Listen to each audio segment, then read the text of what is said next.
はい、大林さん、ありがとうございます。それではセッション Thank you very much, Obayashi-san. I'd like to start session 3. For REI's Nishida will be moderating this session.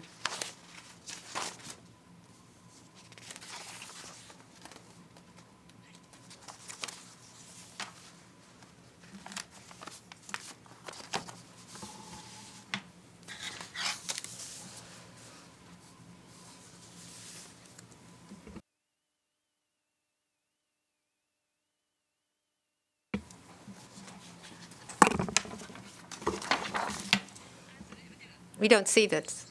Never mind, I'll start anyway. This session is about the energy scenarios for 2050. Last year in October, Prime Minister Suga declared that net zero would happen in 2050, and the net zero would be a pillar in growth strategy. And since then, the government and stakeholders have increased their interest in this issue. So finally, discussions, I believe, have started in Japan. Through the new Japan Climate Initiative, a broad range of companies and Renewable Energy Council, all of the local governments are participating in our activities, and we want to converge all of these results. A lot of countries and the local governments and companies have declared carbon neutral, and they're committing to it. And already countries have declared carbon neutral by 2050 is 123 countries. And President Biden has also declared that. And if we think in terms of 2060, China will join. So internationally, the phase is largely changing. And so with regard to decarbonization, Japan finally made it on the bus, finally made it on the boat of decarbonization of the world. Just because we are a latecomer, that doesn't mean that the 2050 is a distant, uncertain matter. We cannot leave ambiguous the selection of energy. 30 years seems like a long time, but it's very short. The plant and equipment and buildings have a lifetime of over 30 years easily.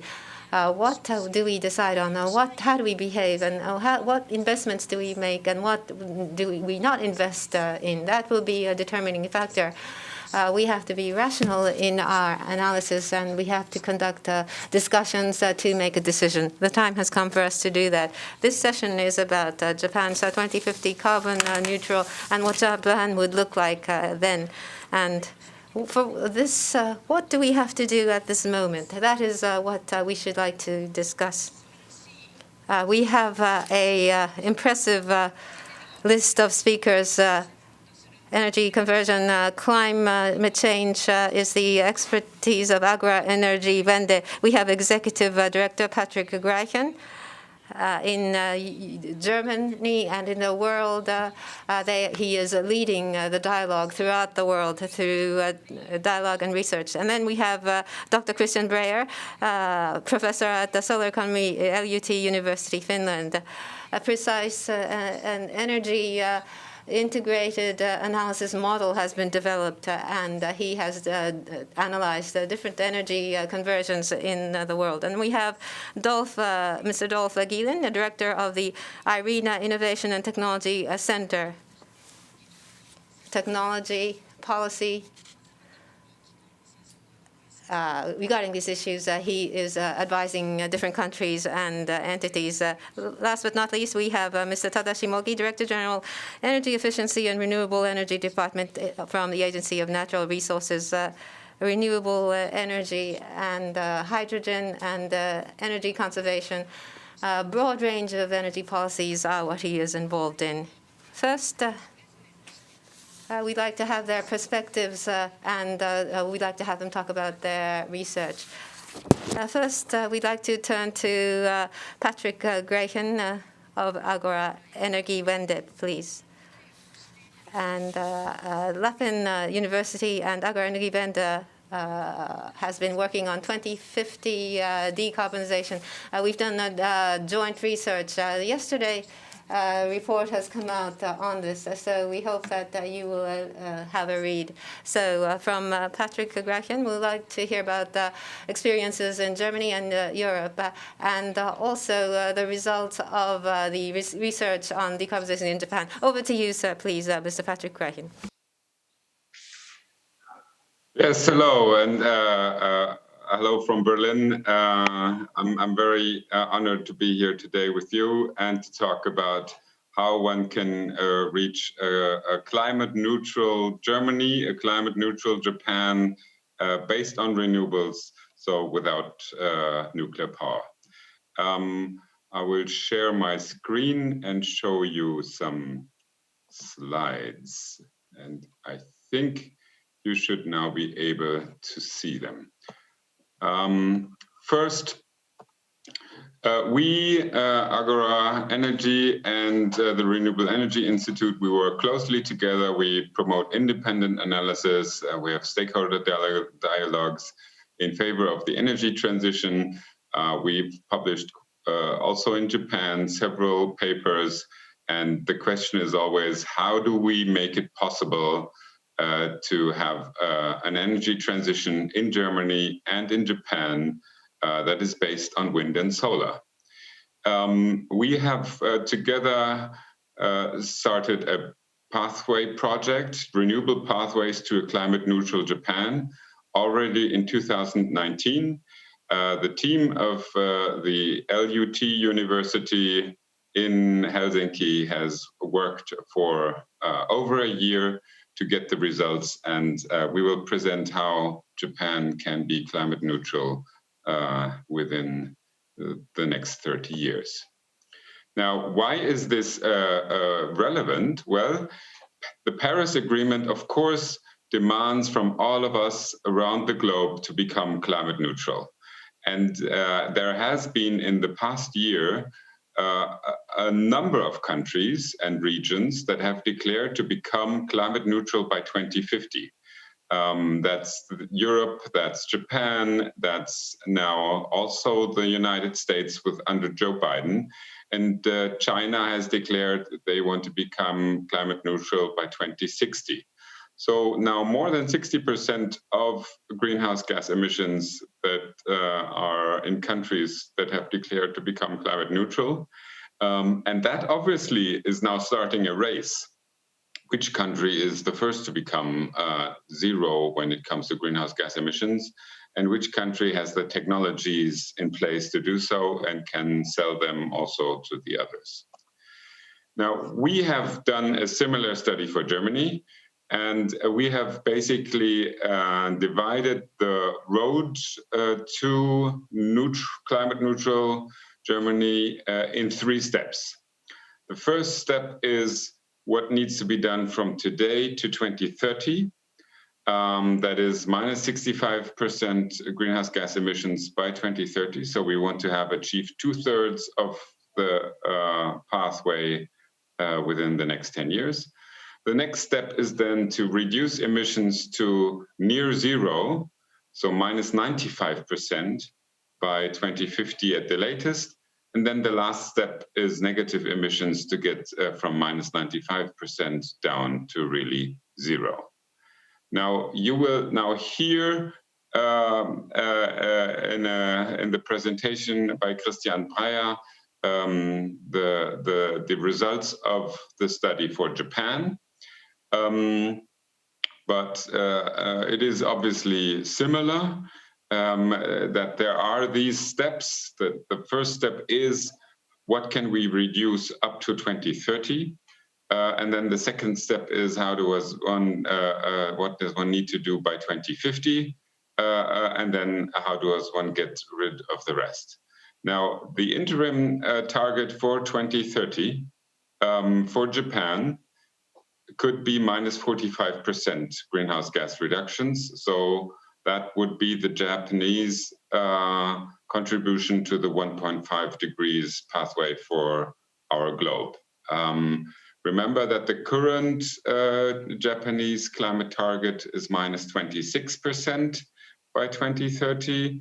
And at the end of 2021, at the end of this year, there will be the big climate conference, COP26 in Glasgow, where all states need to ramp up their 2030 targets so that we together as the world increase our climate ambition and reach a 1.5 degrees pathway.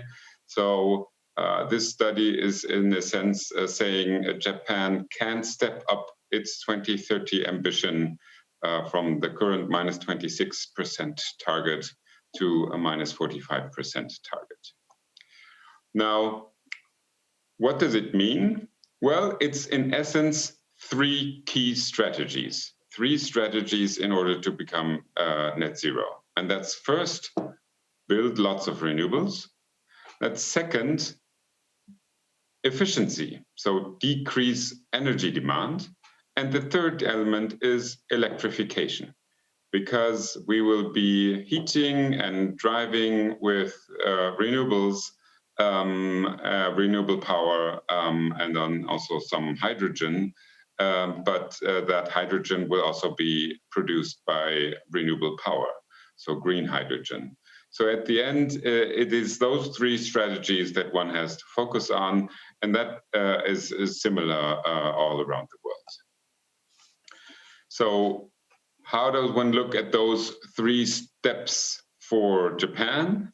Well, it's important to note from the current emissions of some 1 gigaton of CO2 equivalent to get down to some 640 in 2030, and then to minus 90% by 2045, that the biggest chunk is energy. The biggest chunk is power sector, because that is where the emissions from coal are.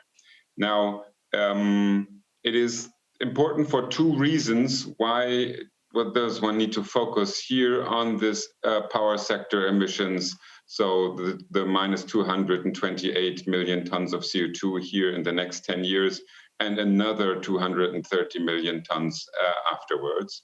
For two reasons. First, coal is the most CO2 intensive fuel, so renewables should replace coal fast. And second, we need clean power so that we can electrify transport, industry, buildings with a clean fuel. So if you want to get rid of oil in transport and gas and oil in heating and industry, well, you need to have a clean power system. And that is why a coal phase out by 2030, that's what all industrialized countries around the globe need to focus on. Germany needs to focus on that, but Japan as well. And then the other sectors will play their part, but I will now hand over to Christian to explain that in more detail. Thank you.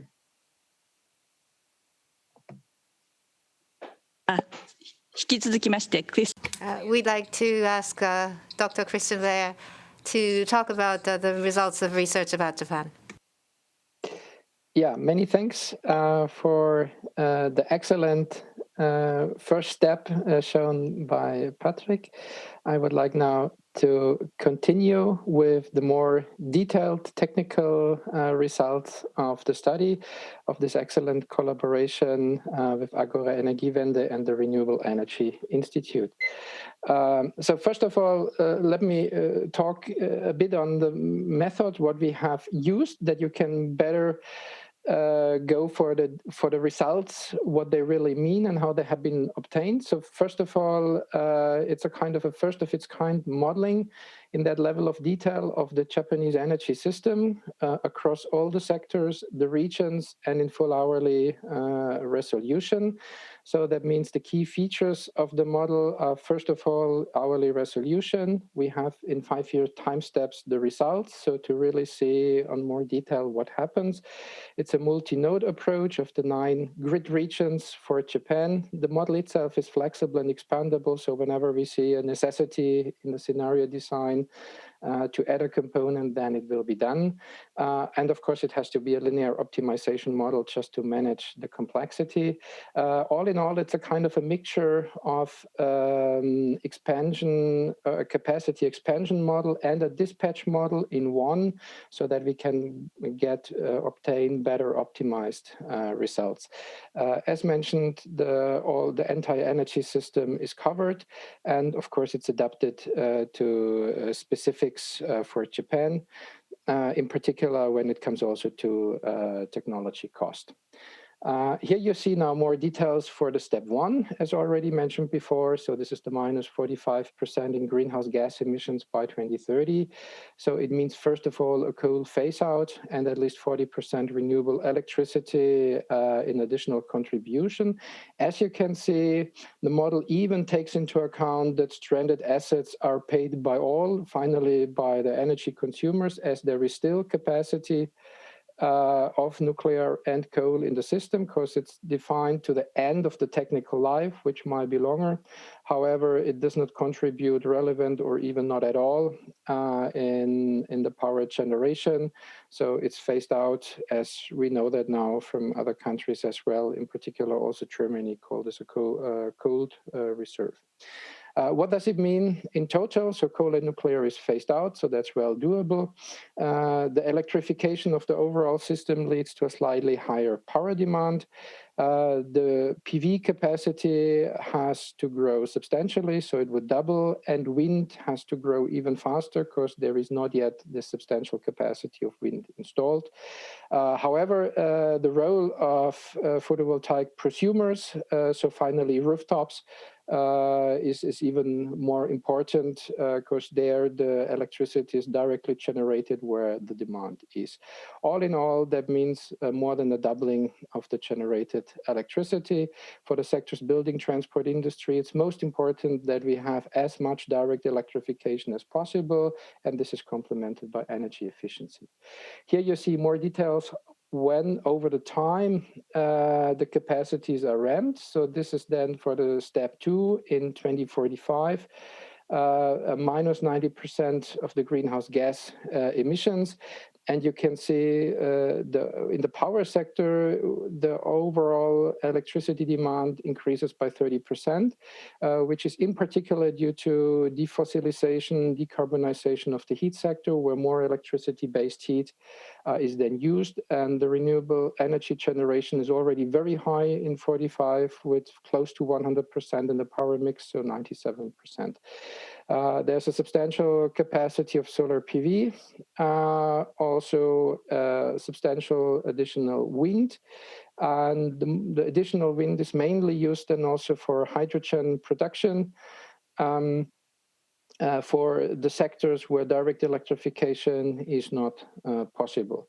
As you can see here, this is inverted to many other countries, that PV is ramped much stronger than wind over the transition, and in the later phase, more wind. The reason is that solar photovoltaic is already that low cost, that is finally the lower cost option. And then when the full assumed potential for PV is fully utilized, then the higher cost option, which in particular also implies offshore wind, is then utilized more. In particular, by 2040, the building sector is practically decarbonized with heat pumps, or mainly also using heat pumps, and transport industry, as mentioned before, again, direct electrification and energy efficiency. But on top comes now Fischer-Tropsch for transport, where direct electrification is not possible, then hydrogen and methane for industry. So these 3 types of synthetic fuels are fully embedded in the model and used. And here you can see what it means in the step 3, then by 2050, to have it on a fully renewable basis, the entire energy system. Then even more green synthetic fuels are required. And you can see they are mainly for industry and transport. So the hydrogen is dominated by demand for industry, in particular high temperature processes, or where simply the molecules are needed, and to a smaller fraction for transport sector. Synthetic methane is practically dominated by industrial demand, where methane is then a better option than hydrogen. And Fischer-Tropsch fuels are solely used for transport sector. You can see for balancing the power power generation, this is a minor share. Why this is, I will come step by step. So all in all, the variable renewable generation reaches then very large capacities, so close to 700 gigawatts in 2050. And this is mainly supplied capacity-wise by PV. And if there will be more potential assumed for Japan, it would be even more. The deep electrification requires a plus 50% in electricity supply. However, for the green synthetic fuels, the demand is really substantial with 900 terawatt hours of fuels. This is mainly for industry and with hydrogen. However, there is then also assumed that a substantial share of the synthetic fuels are imported. And as mentioned before, there's practically no synthetic fuels for power generation. This requires more than 70 gigawatts of electrolyzers in Japan for hydrogen, domestic hydrogen production. And this leads to more than 400 terawatt hours of electricity for the electrolyzers with 40% of the demand. However, this is extremely valuable to indirectly balance the power system. And this is the reason why so little seasonal balancing is required, because the electrolyzers are a substantial flexible demand. So when solar and wind is available, they are on full capacity. If there is a shortage of solar and wind, then these capacities can be ramped down. They can be ramped very fast, and low-cost hydrogen buffer storage can balance that very well. If there would be no imports or without imports of synthetic fuels, then a substantial higher number of wind generation will be required and additional transmission capacity to import electricity. So this is assumed in the study when you look into details in the study with two power lines, one connection via Korea to China and another connection is thinkable to Russia. And this is most important. The system stability is achieved throughout the year thanks to the flexible demand and flexible energy sources and the e-fuels. You see a typically winter week and a typical summer week for the assumed year 2050 based on real historic weather years. You see the dominance of supply of solar, but in the winter also a lot of wind as it's normal in the entire northern hemisphere with a lack of wind or less wind in the summer period. So finally, the system capacity is enormously with 700 gigawatts and the peak load can be extremely flexible from 80 to 400 gigawatts. And this is in particular due to flexible demand, which is in storage, first of all, but also vehicle to grid charging, of course, power to mobility in total, so smart charging of electric vehicles, power to heat, power to fuels, where we have all flexibility. And of course, we have still, in addition, hydro dams, pumped hydro storage, gas turbines, where in the most peak hours of the year, of course, such fuels can be used. And please, very important number, the curtailment is only around about 1%. And for that, it's so important to have a highly developed model that really all this flexibility and full hourly resolution can be captured. Last but not least, what does it mean for the cost? And maybe this is the most important message. We can get a full clean system while reducing the cost in specific numbers. So the total annual system cost go down. Also in percentage of GDP, it goes down, so it improves the situation. Finally, the heat sector becomes the main cost driver due to synthetic fuels. Of course, it's a capital expenditure dominated, so investment dominated, capital dominated system. And you can see the total system cost in 2050 equalize roughly the imports of fossil fuels as of today. Let me summarize with the report. Here you see this lovely cover of the report, which had been published yesterday with the 5 key messages. The net zero emission can be achieved in Japan at reasonable cost based on renewables deployment and electrification. It's a 3-step roadmap. To achieve it by 2050, the hydrogen will be used sparingly, even if it's imported. And the key reason is direct electrification is more efficient and lower in cost. So direct electrification has always is always primary. Nuclear power is not necessary to achieve the long-term decarbonization targets.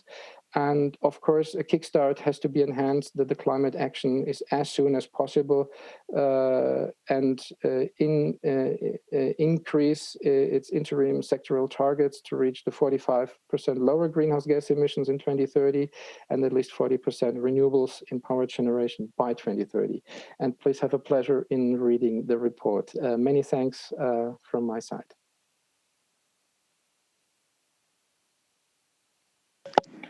Hi. Thank you very much for that. We have heard from the two speakers. Japan's 100 renewable energy-based decarbonization is possible. So we turn to Mr. Dolf Gielen on decarbonization up to 2050 as well, being referred to. It will be a continuation of Mr. D. Kamera's talk. So over to you, sir.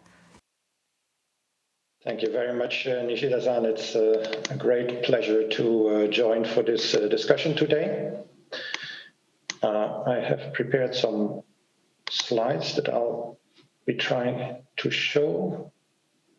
Can you see this? 見えます。 I can see it. Okay, very good. So I will build on what our Director General Francisco La Camara said earlier today. We will launch our new net zero scenarios as part of the World Energy Transition Outlook on next week, on the 16th of March. I will give you some early insights on the direction of some of the thinking in these scenarios. And it's well in line with what Patrick and Christian just presented. So we also see that renewable electricity is critical in combination with electrification of end users, but also efficiency should be given sufficient attention. In a Japanese context, of course, for renewable power, offshore wind and solar PV are especially important. What is new in the international debate compared to previous years is that net zero means you cannot focus on the power sector alone. You also need to think of solutions for buildings, industry and transport. And there are a number of what is called hard to decarbonize subsectors. So this is a graph from our scenario analysis from last year, where we already explored a pathway for 1.5 degrees, so a net zero 2050 pathway. And the dark blue area on the lower bar is the role of renewables, light blue energy efficiency, and then most of the other colors is the role of electrification. So these are really the three key components for a net zero strategy in our view. Christian just presented the outlook for the Japan power sector. So we're fully aligned. We also see renewables as a core component. And of course, you need to look at the specific of resource endowment to see how you structure that power system in a national context. And you can operate power systems with high shares of renewables. I will give you just one striking example. So these are the numbers for the European power system. Last year, Europe had 40% renewables share, and around 22% of that were variable renewables, solar and wind. And so it shows you can operate a power system like this, and even a large power system you can operate like this. And this percentage will continue to rise rapidly. But it means you need not only to focus on generation, you also need to work on this issue of flexibility. Now, moving to the end-use sectors, I wanted to focus on two of them. One is industry, the other one is transport. So industry is of special relevance in a Japanese context, and especially the iron and steel industry and the chemical and petrochemical industry. So together they account for a majority of industrial, of total final energy use in Japan even. We did a detailed assessment of what can be done in 4 energy-intensive industry sectors and in 3 energy-intensive transport sectors. So these 7 sectors are what we call the hard to decarbonize sectors. And we found that renewables can also play a key role. Overall, renewables in all these sectors can account for nearly half of the emissions reduction. So a combination of renewable electricity direct use, use of green hydrogen and derivatives and direct use of renewables. And so green hydrogen plays a key role in that. We see the cost of green hydrogen coming down rapidly. We issued a report on that in December. You can find it on our website. So costs are coming down because of very low renewable electricity cost in favorable locations, and also rapidly falling cost of electrolyzers. These are the 2 key cost components. Now, in the transport sector, we see a very clear trend to electrification as the key solution. It's very evident in passenger cars, but also increasingly so in freight transportation. And that is driven by rapid progress in cost reduction and in performance of batteries. So a very, very important trend, and this is a key component of overall electrification and in combination with renewable power. Aviation is still at a much earlier stage, so 2 clear trends. One is biojet fuel. We'll have a new report on that in a few weeks, and also synthetic fuels produced from green hydrogen. There's a lot of work going on. For shorter ranges, batteries are also becoming a viable solution there. Now, shipping, and especially ocean-going vessels, are another category, also very relevant in a Japanese context. What we see there is a strong emphasis right now on ammonia and methanol as substitutes for heavy fuel, heavy bunker oil. And that is clearly a strong development. There's a number of ships already using methanol, and also renewable methanol is coming into play. We issued a report on that in January.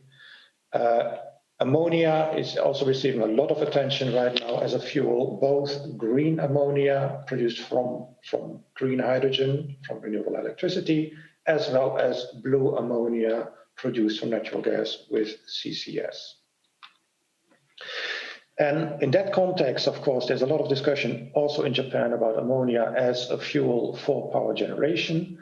It's an interesting idea because it opens up the perspective of importing new types of clean fuel. But of course, the cycle efficiency going from renewable electricity to green hydrogen to ammonia and again to electricity is not that high. So that makes that it's a relatively expensive solution. But ammonia in general as an energy carrier, notably for the shipping sector, we see grow. And also, of course, ammonia is an important commodity today. Around 200 million tons per year are consumed, about 1% of global energy use. So, and that also needs greening. Another industry I already mentioned, iron and steel industry, is critical in a Japanese context. There we see at the moment strong interest in hydrogen-based direct reduced iron production. A renewable electricity, green hydrogen-based pathway. There's 5-6 German, European producers building plants at the moment. And also in other parts of the world, interest is rapidly increasing.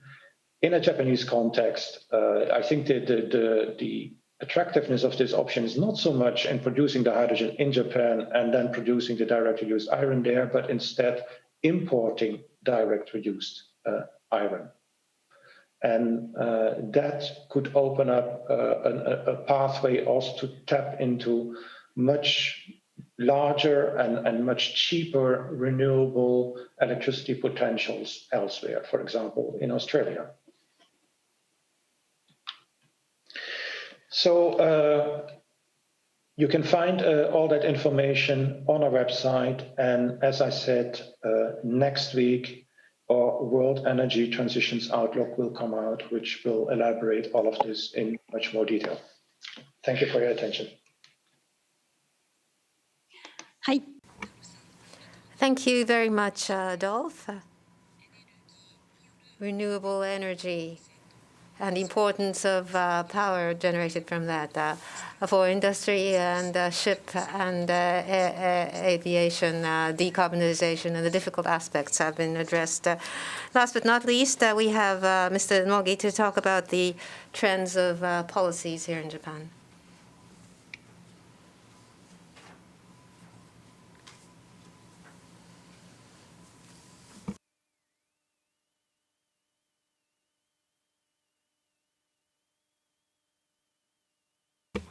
Thank you. Thank you very, very much for the introduction. I'm Mogi from METI. I'd like to talk about renewable energy and centered on that toward carbon neutral. How is Japan's energy policy changing? That is what I'd like to talk about. Repeatedly in this session, it has been introduced that last year in October, Prime Minister Suga declared Japan's intention to aim for net zero GHG emissions by 2050. And this is a major change. Renewable energy to promote that properly is a policy which has not changed. But this time, a declaration has been issued. So the declaration itself has changed in its positioning, and the posture of the government has changed. And above all, including industry, the way society receives this has changed. So the atmosphere has largely changed in Japan. So amidst this situation, for one thing,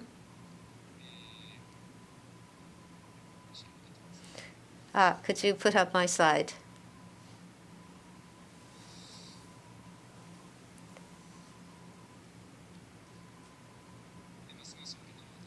Prime Minister Suga issued a declaration, and in response to that, the Japanese government are reformulating its strategies, one of which is trying to seize upon this new opportunity to try to achieve green growth. So a green growth strategy was formulated in December of 2020. Different policy tools and regulatory policies will be changed. And there are 5 policy tools, and there are 14 growth sectors which has been identified in 2030 and 2050. Toward these years, what is the roadmap they would go through in growing? That is the growth strategy which we have formulated. End of December.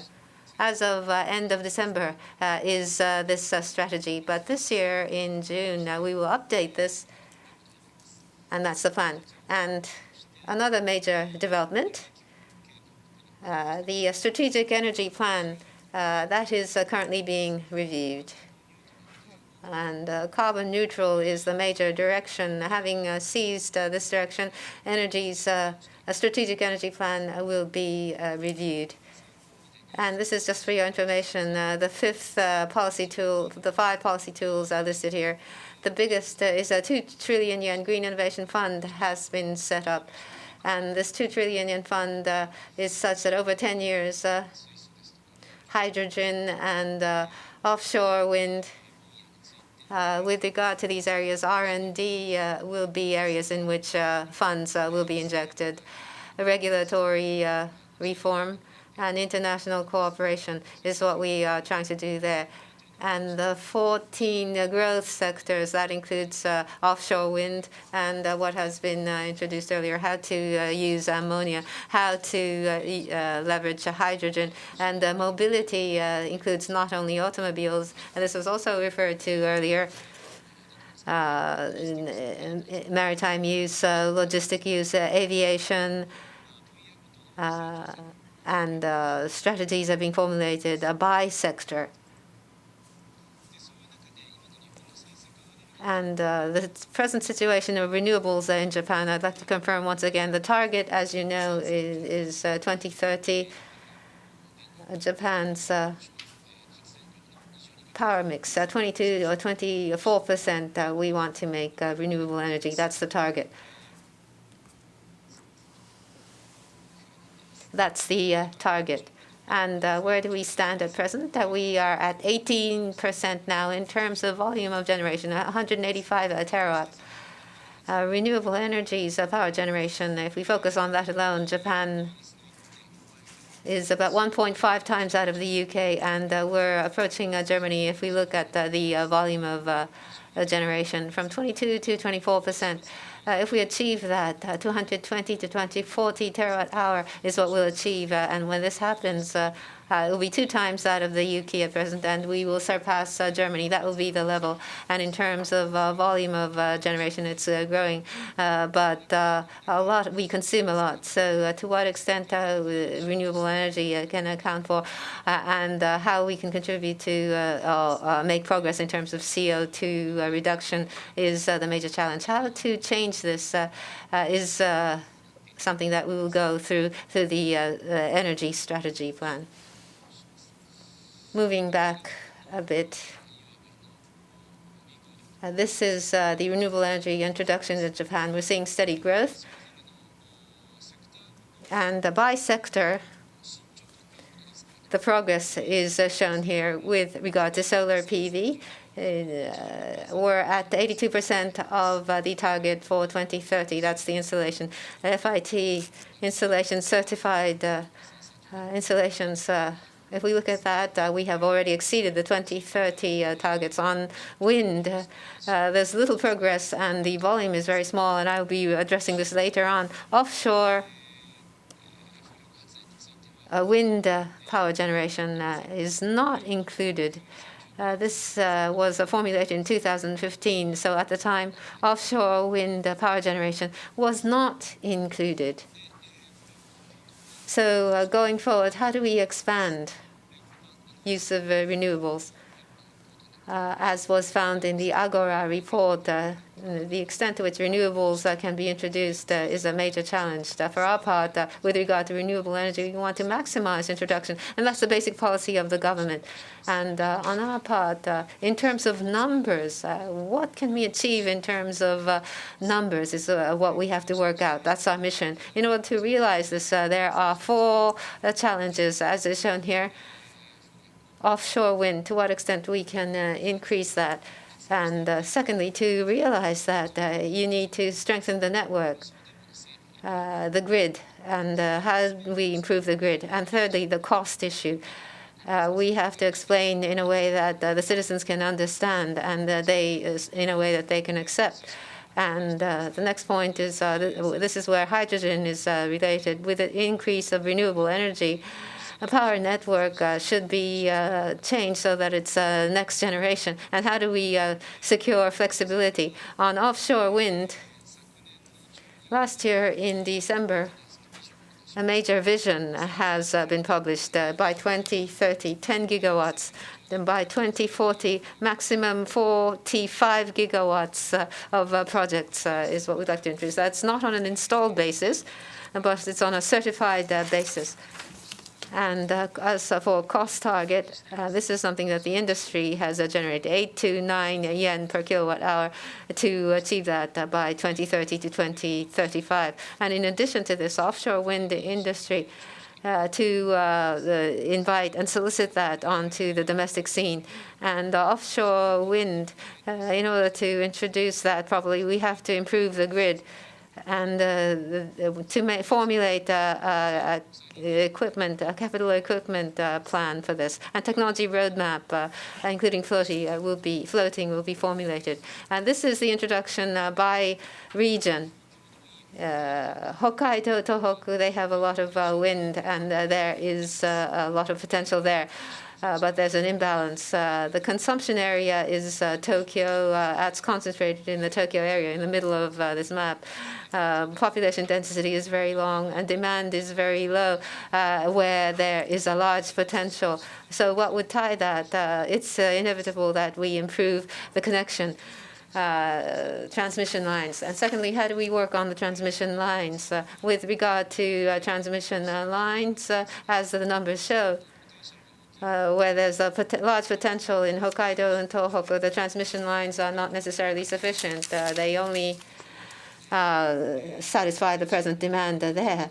So in order to realize the potential, we have to stretch the line from Hokkaido to and Tohoku, Tokyo. We need to strengthen the grid between these regions. Medium-term to long-term transmission line improvement plan has to be formulated, and that will take some time. The present transmission lines we will use connect and manage is done in Europe, and we like to introduce that here in Japan as well.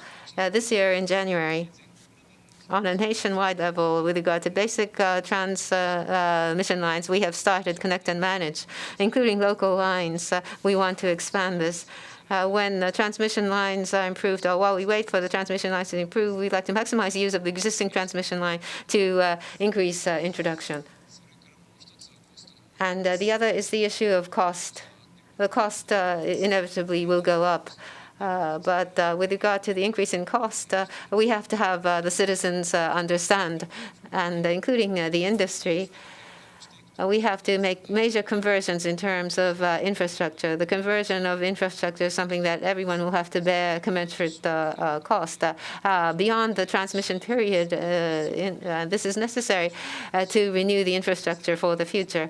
If we avoid this for the industry or for the citizens, there is no future. So on our part, the cost is something that we have to properly explain, and we want to have the citizens understand. Having said that, we do have to make the effort to reduce cost as well.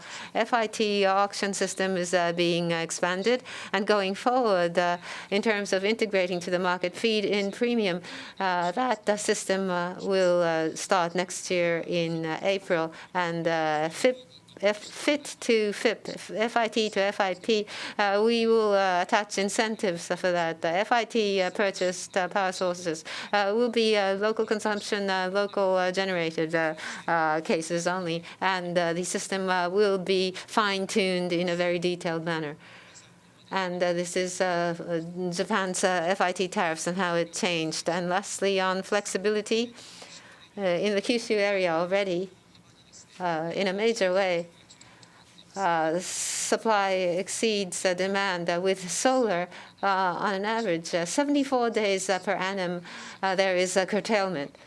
And the respective power plants, renewable energy is such that 4.1% is the amount of curtailment. Going forward, as solar increases, there'll be increasing curtailment.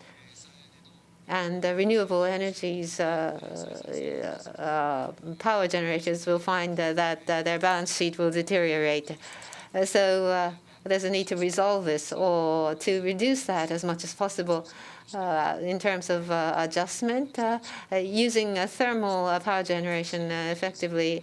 Pump and storage and cooperation between the regions is important. Pump and storage is such that capacity is very limited. We would like to take these measures, but gradually we have to increase. Looking beyond that, we cannot depend on thermal power generation. In terms of adjustment, we have to decarbonize toward 2050 in the future. Storage batteries and hydrogen will have to be used effectively. That will be an important policy. The role of hydrogen becomes very large. and it was mentioned in previous presentations. We think it's very important. With regard to hydrogen in Japan, up until now, hydrogen use technology is what we have focused on. For example, fuel cells, these areas. But we want to change the positioning of hydrogen in a major way. This will be an adjustment for power generation and or it will be used for power generation across sectors where we can not electrify. We want to decarbonize, and we want to leverage hydrogen. With regard to hydrogen, we have created a major strategy, but we want to review this hydrogen strategy once again. And we want to take a broad perspective, and we want to integrate all of this in formulating a hydrogen strategy. This is a roadmap. We're still studying this at the moment. For the moment, fuel cell vehicles, and toward 2030, the power generation areas and the large-scale international supply chain building is something that we'd like to do. And after 2030, in the power sector, to introduce hydrogen to a considerable degree, and there'll be a lot of renewable energy. On the domestic sea, we want to use electrolyzers to generate hydrogen. In 2030, we want to also decentralize the thermal aspects, and we'd like to use ammonia as well. These are the projects underway in Japan. And lastly, a 2050 outlook. This is something that we are examining at the moment. With regard to this outlook, this is still under study. A major plan is in the power sector to decarbonize. To what extent we can introduce renewable energy. 50 to 60% is what it says here. And this is just a reference figure. And this will be included in the scenario, and we'd like to study different, multiple number of scenarios. In any case, we'd like to consider these scenarios, 2030, 2050. We'd like to view these years and to create a very ambitious plan on the part of the government. That is all. Thank you.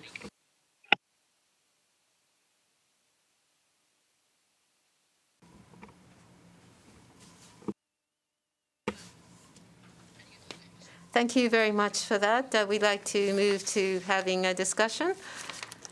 And could you turn the camera on and unmute, please? We're running out of time.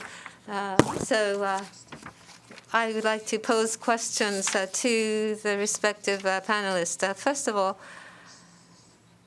what was a diagram which was shown by Mr. Mogi? Renewable energy, 50%, 60%. That is one idea. And I feel that is a bit small in terms of number. But what this means is that 2050, a lot of power generation will be such that there'll be a high dependence on thermal power generation, especially with regard to CCS, carbon absorption, storage, technology will be used, and hydrogen will be an important power source for power generation. And so it's considerably different from the other scenarios. So I'd like to put this question to Mogi-san. With regard to hydrogen power generation, will it be using renewable energy, a green hydrogen? Is that what you'll be using? That's the first question. Thank you for the question. First of all, by 2050, to have 50%, 60% of renewable energy, you said it was not a big number. That was what you pointed out on our part. This is just a reference, and we will be thinking about multiple scenarios after this. Of course, if we can introduce in greater amounts, we'd like to keep that in perspective. And now 50 to 60 is just a reference case. That's thermal plus CCS. I think there's a misunderstanding if you feel that the reason for this is because there's thermal power generation and CCS. Take the example of hydrogen power generation. The power, as to whether that's blue or green hydrogen, we haven't specified. For the moment, we want to create a global supply chain, and we want to procure green hydrogen and offshore wind power generation. If that can be introduced, we can secure green hydrogen from that. But can we cover all of our power demands with that? That is a challenge. And if that is not the case, we have to skillfully use a blue hydrogen globally. Fossil fuels to decarbonate from using fossil fuels and to use CCS. At the present point in time, we still keep that within our options. We'll do R&D, and we want to develop supply chains. Thank you very much. On power generation and using CCS and hydrogen power generation, I'd like to ask what the panelists are thinking about this. Patrick-san, could you address this question, please? Yes, thank you. We are seeing that the costs of renewables are declining so fast that it is always lower cost to have wind, solar, and flexibility as the answer. So I don't see thermal power plants with CCS to have any future. It will be the question of what do we need in terms of storage to accompany wind and solar. We see that battery costs are falling just as quickly as we've seen solar PV costs falling. So it will be solar, wind plus battery, flexible demand, and hydrogen for those seasonal storage types. So that's basically, when you look at the global development, where the costs are going.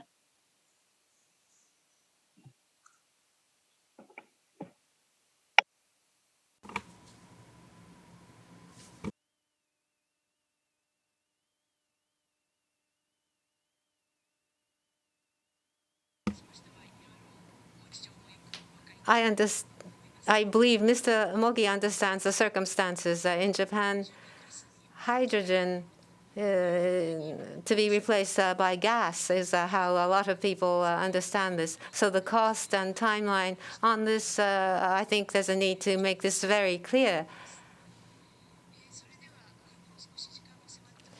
We are running out of time, so we've heard from the respective panelists. Patrick, Christian, and Dolf talked about the decarbonization route is renewable energy on the part of the Japanese government.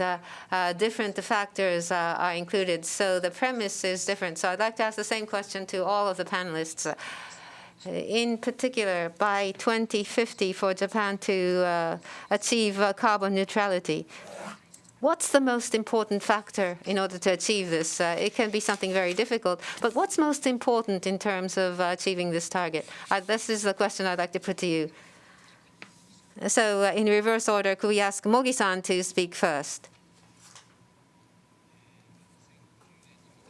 Toward 2050, to realize carbon neutral, what is important? I think there are three factors. For one, and this is obvious, renewable energy. To what extent that we can introduce renewable energy? And energy conservation. To what extent we can reduce demand or use energy efficiently. Then use of hydrogen. To what extent that we can integrate all of these and advance it. That's the first point. The second point is in order to realize what I said, we need to convert in a major way our infrastructure. After the oil crisis, or from 1950, we have accumulated energy infrastructure, and we need to drastically and basically change this. So the energy infrastructure conversion is something that we have to do properly. It's not just about what to do about the grid. It's about rules, and the social system and industrial structure all have to be changed. And so therefore, we have to have our citizens understand all of this, and the industry have an understanding of this. Can we proceed with their understanding? And thirdly, we tend to think about the present and what it would look like in the future. But the important part is the transition. How do we bridge between the two, that is the present and the future where we ought to be? There's a lot of pain involved in the transitioning period. So how do we realize the transition? There's a cost-sharing issue, and in this process, there'll be a different industrial conversion, and there has to be a system to support this as a society. And the three approaches have to be examined properly according to the timeline, formulating a timeline. Thank you very much. Dolf-san, please. What's the most important factor? Yeah, I mean, I agree with everything Mogi-san said, but maybe I can add one element. I stressed in my presentation this issue of energy-intensive industry. And Japan, there is a precedent in Japan. You phased out primary aluminum smelters after the oil crisis. And you could have a similar strategy also now to deal with the CO2 crisis, in a sense that you move from blast furnaces for iron making to the import of direct reduced iron. That would also reduce the challenge to provide sufficient clean electricity in Japan. And also in the petrochemical industry, there are interesting opportunities, either for synthetic feedstocks or for biomass feedstocks. For example, you could import renewable methanol. So I think these are aspects that should also be considered in a Japanese strategy. Thank you for that. Christian-san, please. Please. Many thanks for the question. So I would say as much as possible should be PV enabled in Japan, because we have noticed in our study that this is finally the least cost source of energy, which is accessible for Japan, while we have limited the PV potential to what is commonly accepted, the potential right now. The consequence might be that even more roofs may be considered suitable facades, may be more assessed, and finally, maybe even more ground-mounted PV might be acceptable. I think this would be a valuable discourse, because finally this would reduce cost from higher cost options, and they could be then partly avoided and more low-cost electricity would be available. And this already links or is interlinked to another aspect that we also have observed, that partly technology costs in Japan are substantially higher than in international markets. So it would be quite interesting to identify the reasons why technology costs are higher and what measures could be taken to lower the cost closer to the international markets, as for example in Europe or in other OECD countries. And this in turn would boost the energy transition, as the total system cost would go down even faster.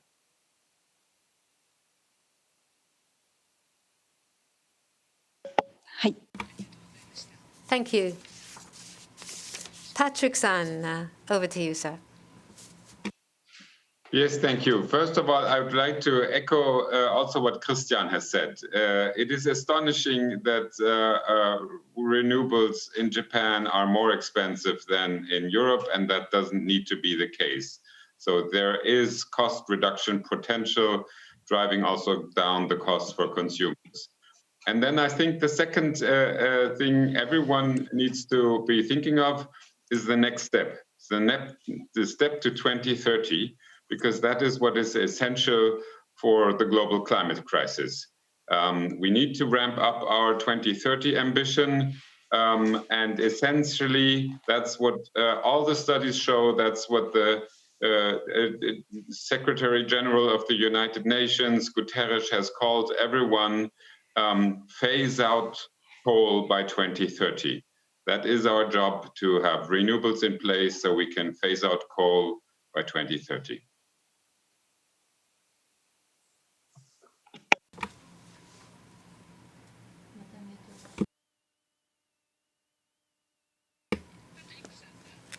Patrick-san, as he mentioned, 2050, toward 2050, then what about 2030, or at present, what do we do?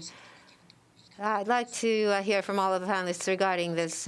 We don't have very much time remaining, 1 minute per person, starting with, Patrick-san has already spoken, so could we start with Mogi-san again? 2030. We only have 10 years remaining, in a certain sense. we have to look at reality, which is quite soon. And as much as possible, the vision and targets have to be ambitious, but the 10-year lead time has to be taken into consideration properly. Technology and the market realities, this has to be borne in mind to deal with issues one by one. The introduction of renewable energy, energy efficiency improvement, these are 2 points. This is related to the regulation and the institutions as well. That has to be incorporated. Thank you. Dolf-san, please. What do we have to do now? But power system flexibility or maybe up to 2030 is okay too. So power system flexibility and enabling infrastructure are really critical. That is an area for attention. So in a Japanese context, floating wind is, of course, a key option for the future. So far, the experience with that is very limited. So also in a Japanese context, that needs to be accelerated further. And then I think there is need for a much more in-depth dialogue with the end-use sectors, how their energy transition would look like.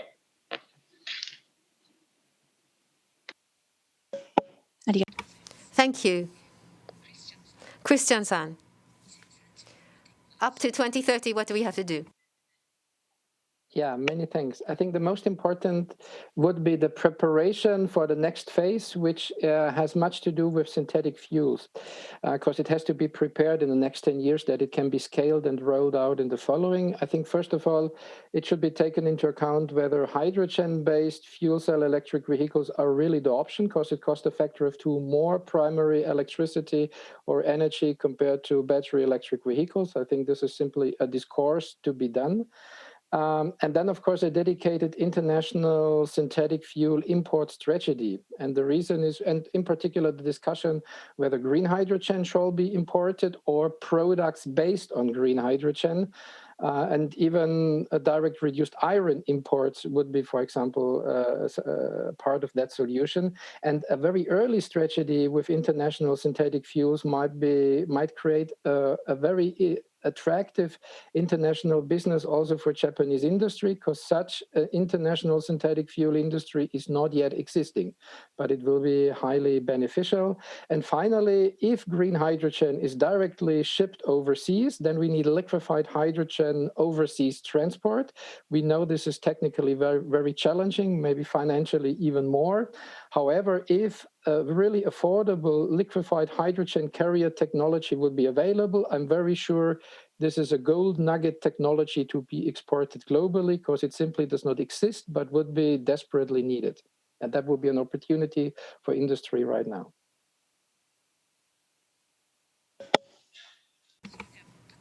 Patrick-san, one word, please. It's 3 things. Build lots of wind and solar, electrify heat transport and industry, and phase out coal. Those are the 3 things to 2030.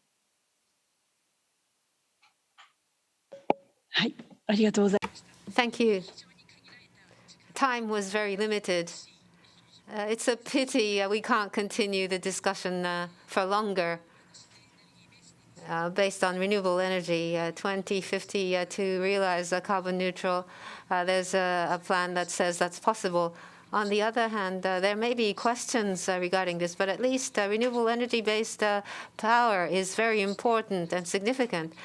And it's not only talk, carbon neutral. In order to realize that, the raw materials industry and the ships and the aviation, we need to deal with emissions, large emissions from these sectors. And green hydrogen would play a very important role there. And in order to make that possible, renewable energy is necessary. And so I believe that these points came out of our discussion. On this point, I hope that discussions will continue in the next session and on our REI website, LUT Agora's joint report has been uploaded. So please have a look. And so with this, I'd like to bring our session to a close. The next session we'll have Kurosaki-san, Bloomberg NEF's Kurosaki-san, who will be moderating. So I give the floor to Kurosaki-san. And for those of you, especially those of you who have participated from Europe, thank you very much for doing so early in the morning. We bring this session to a close at this point. Thank you very much.